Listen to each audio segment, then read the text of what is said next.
Welcome to Accommodate This. Hey, guess what? People believe some of the strangest things. But sometimes those stories stick and become myths that live on in the collective conscience for years. Today, I'm going to talk about 10 long-lived myths about autism that need to go away already. Let's go.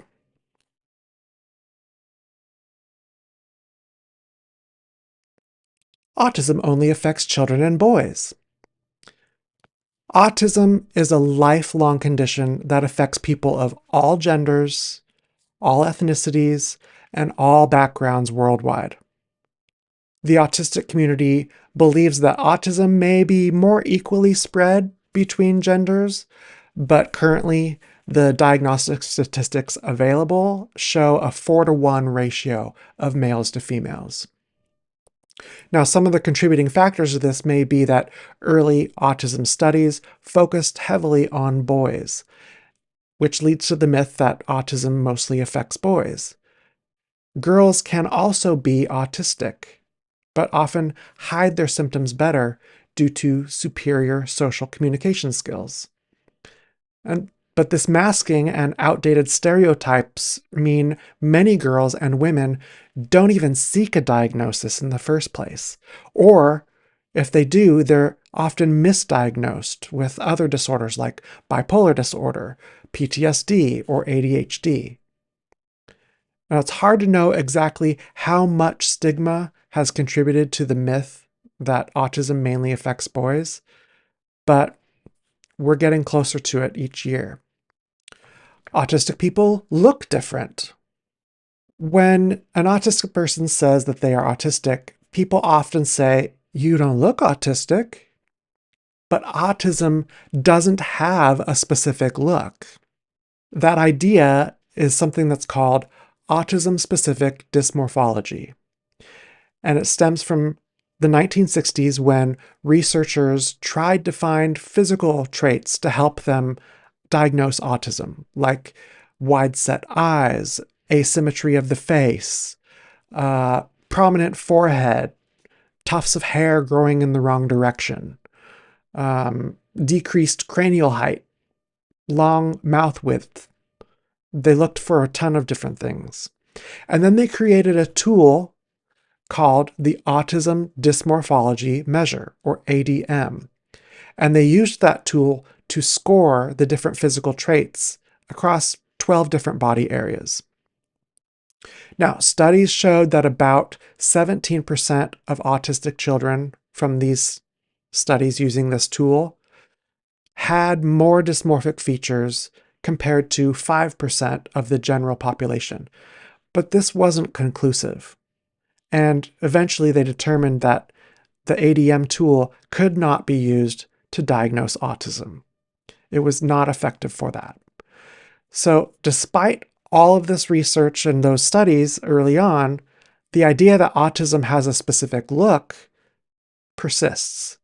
The truth is, every autistic person is different, and you can't diagnose autism based on appearance because it's about having a different brain and nervous system. Now, modern tests focus more on social comprehension, cognitive skills, repetitive behaviors, and things that you can use to identify a different brain or different brain function. Autism is caused by poor parenting. Oh, Freud, will you never stop haunting us? Sigmund Freud famously attributed any behavioral issues with childhood trauma and a parental relationship. If you were shy and reserved, you had difficulty passing a bowel movement, and were babied by your mother. There is no solid link between these things. This type of thinking is not only not scientific, it's closer to psychological alchemy. Science can be used to actually make predictions, and none of this is predictive whatsoever. Move forward several decades, and you'll see that autism wasn't even on anyone's radar until relatively recently. Autism used to be known as childhood schizophrenia, And they used outdated theories like Freud's to draw conclusions that any deviant behaviors were the result of a cold or distant parent. But these ideas never took into account the very real differences of having an autistic brain. Today we know better. Autism is not caused by environmental factors. It has a complex genetic origin. Now, autism is a neurodevelopmental condition that affects the development of the nervous system and lasts throughout a person's life. Environmental factors can worsen experiences, making autism harder to manage, or it can cause other conditions like anxiety or depression. However, these conditions and those environmental factors do not change whether a person is autistic or not. Autism is caused by vaccines. After the War of 1912, people learned a lot about diseases and how to treat them.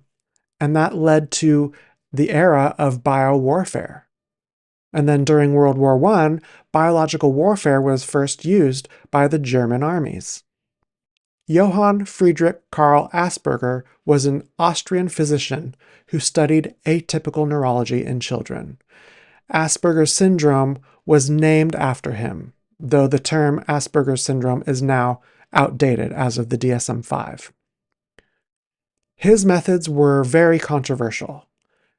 He sent many children to a clinic in Vienna during the Nazi period where hundreds of disabled children were murdered. This history may have contributed to the myth that vaccines cause autism because they studied vaccines in those facilities, but there's no truth to this. Another reason for this myth is that vaccines, like the measles vaccine, are given around the same time that children are evaluated for autism, between 18 and 24 months. Autism is a neurodevelopmental disorder that starts in the womb and lasts a lifetime. And some vaccines can be given during pregnancy to protect the mother, who then passes immunity to the child. Many vaccines are given after birth, but no vaccine has ever been known to cause autism. Studies have proven this. The myth that vaccines cause autism has been debunked by scientific study after scientific study. Unfortunately, this controversial issue is used for political reasons, which is dangerous because it leads to unvaccinated pockets of the population, where viruses can then mutate and potentially create stronger strains, which then are harder to fight. The best course of action is if everyone were vaccinated, we could then eradicate these viruses. Autism has nothing to do with it. Autism can be cured. Autism is a lifelong condition that affects the way our nervous system develops. There is no way to change a person's entire nervous system from autistic to non-autistic, or the other way around. They are simply two different types of human neurotypes, making autism a natural variation, not something that needs to be cured. Differences in our biology should not be seen as things to be eradicated. Conformity and sameness are not virtues that we need to strive for. Now, some scientists believe that autism has contributed to human evolution and progress because it allows us to think and act differently, leading to significant advancements. So it's not all bad. The only dangers autism really poses are to social norms, which should be re-examined to expand human rights anyways. Autism should be recognized as an acceptable neurological difference, and autistic individuals deserve equal rights, dignity, and access to resources for a fulfilling life, just like anyone else. We should not work toward eradicating autism because it is not a disease. Our differences make society stronger. All people on the spectrum are geniuses or unintelligent.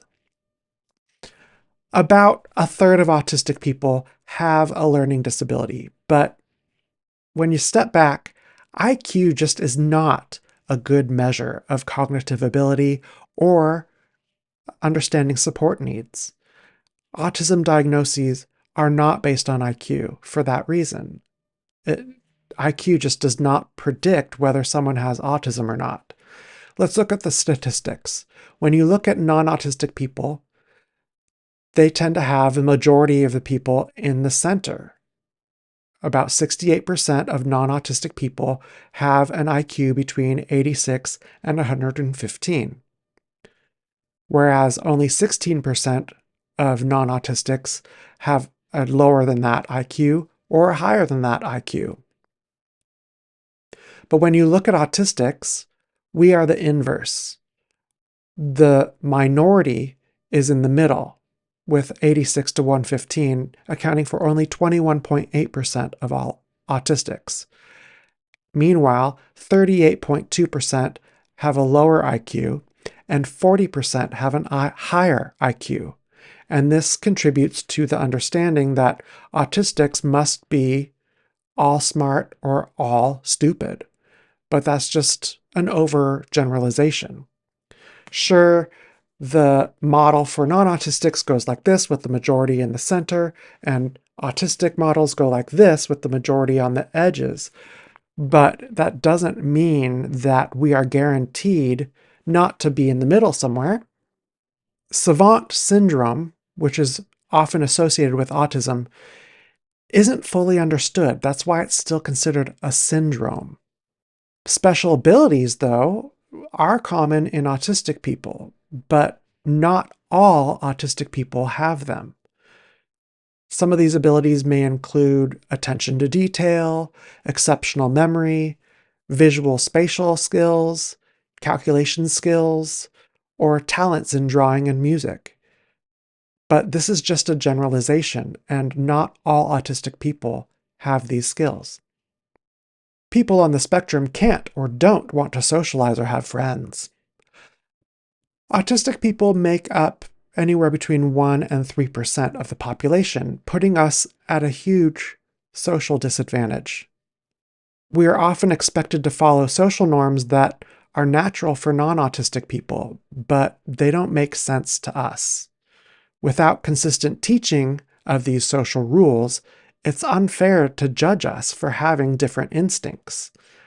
Bad social experiences and judgments eventually just discourage us to contribute to any social interaction. And it makes it harder for autistic people to want to socialize for fear of harming our own mental health. Now, autistic individuals face higher rates of bullying and quick judgments from non-autistic people more than any other group. So we learn to cope through trial and error, but we consistently face aggression, making it hard to build meaningful relationships. Both autistic and non-autistic people want relationships, but negative first impressions hinder this. Non-autistic people often withdraw based on subjective perceptions. And while increased familiarity reduces negative impressions over time for non-autistic people, autistic people continue to face abuse throughout our lives. The double empathy problem means autistic people generally have no communication issues with other autistic people. But non-autistic people refuse to accept their different communication styles, leading to continued abuse and the false impression that autistic people are incapable of love and acceptance. Autistic people simply want safe socialization, but we're often denied that. And this makes all social encounters high-risk situations for us. Now, do you get it? Autistic individuals lack empathy and emotions. Neurotypicals claim that autistic individuals lack theory of mind, but studies show they lack a theory of autistic minds. This is called the double empathy problem. Autistic people do experience empathy and emotions, but we express them differently. It's unfair to judge us by the same standard measures as neurotypical behaviors. We should be measured in different units, almost like the difference between pounds and kilograms. About 50 to 85% of autistics have a condition known as alexithymia. And that's compared to about 10% of the general population with alexithymia. Now, alexithymia makes it difficult to identify and express emotions. Autistic individuals do have emotional experiences, but we may struggle to tell you what we are feeling. There's a disconnect between our emotions and our other cognitive functions. And this can be frustrating and scary, but it doesn't mean we don't have those experiences. Now, sometimes autistic individuals, we may experience multiple emotions at the same time, making it even more difficult to explain our experiences. And emotions can be complex, and autistic nervous systems process chemical reactions related to emotions differently. For example, cortisol, the stress hormone, is produced in higher volumes in autistics, and it stays in our systems longer. Remembering that emotions are chemically communicated and processed differently can help us avoid quick judgments. Different people experience and express emotions differently because they process them differently. Don't assume your experience is the same as anyone else's. Autistic people are aggressive and have bad tempers. I recently spoke with a parent of an autistic child seeking advice for her son. She described him as overly sensitive to criticism, a stickler for fairness, and prone to severe tantrums that his teachers struggled to manage. Now, autistic individuals are very rules-based and logical. From my perspective of her story, her son just seemed to be trying to understand the rules so that he could comply better. But his attempts to understand were consistently denied. People dismissed his views and opinions, insisting their own opinions were more important without explaining how, and then just expecting him to accept that as undeniable fact. Now, such situations often feel abusive to us. The saddest part was the punishment that he received for his meltdown, which was seen as a tantrum. He was frustrated and exhausted because no one worked with him. They issued directives that confused him and dismissed him when he sought clarity. This pattern is common, where autistic people's questions are seen as challenges and disrespect, which is far from the truth. We have different instincts. Neurotypical assertions don't automatically make sense to us. We ask questions to understand, stemming from past trauma. Over time, we learn that our opinions and our needs don't matter, and our understanding is irrelevant. We're expected to do things as others do, despite being autistic. None of that is ever explained how it can be possible. It's just insanity. Autistic rage can occur when we are provoked or pushed to our limits, but it usually takes a lot. Most of the autistic people I know are very forgiving and open.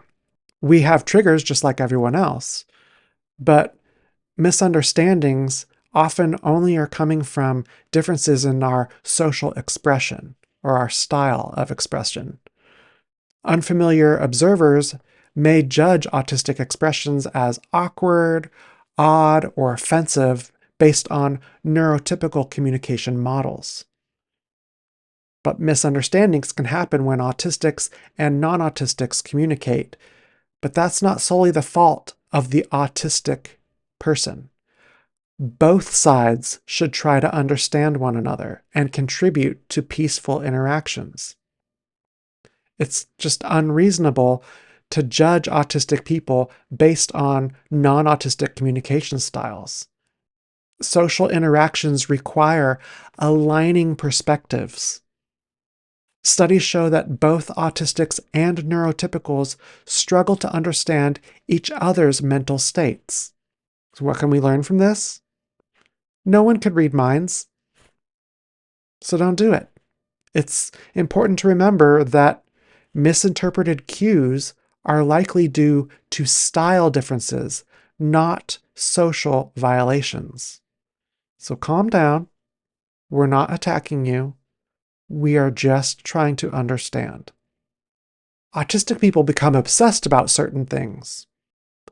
Stereotypical behaviors in autistics may include hand flapping, body rocking, toe walking, spinning, sniffling, echolalia, which is repeating sounds and words, running objects across our peripheral vision, and demands for sameness.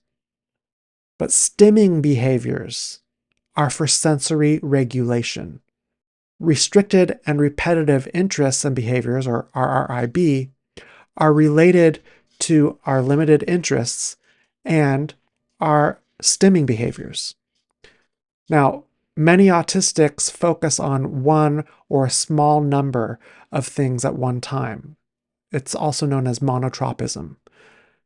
We may struggle to start and switch activities, also known as autistic momentum. But these factors don't mean we have obsessive behavior. It's more of a matter of cognitive ability. We may need more time and freedom to focus on one thing at a time to avoid cognitive exhaustion. We may repeat what we do because it's worked for us in the past. It's not an obsession. Autistics can have a high level of focus, also known as hyperfocus, and may have fewer interests compared to non-autistics. But this is because of our sensory issues. Calling our interests obsessions is just judgmental and subjective. Sensory issues and other factors limit our activities because otherwise we would get drained too quickly. And that can lead to pathological demand avoidance, or PDA. Now, having a limited set of fulfilling activities does not make those activities obsessions. Granted, autistics are not immune to obsessive compulsive disorder, or OCD. There is an overlap, but not all autistics have OCD as a co-occurring condition. And there you have it. 10 myths that contribute to autistic stigma. Can you think of any others? If so, drop a comment down below and continue the conversation. I'd love to see what you come up with. And if you like this video, be sure to leave a thumbs up and subscribe for more content like this. Until then, we'll see you next time. If you enjoyed this video, please comment, like, and subscribe to see more content like this, or click on the video here to continue watching.